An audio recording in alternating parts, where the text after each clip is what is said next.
Meaning of guerilla. Guerilla. Guerilla.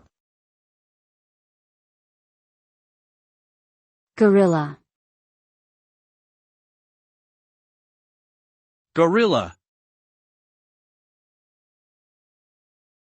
Guerilla refers to a member of an irregular armed force that fights a stronger, more organized force by using unconventional tactics, such as ambushes and sabotage.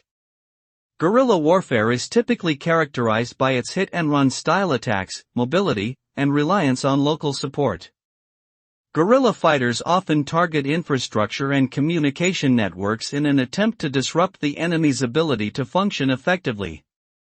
This type of warfare has been used throughout history, including in modern times by groups such as the Viet Cong in Vietnam and the Taliban in Afghanistan.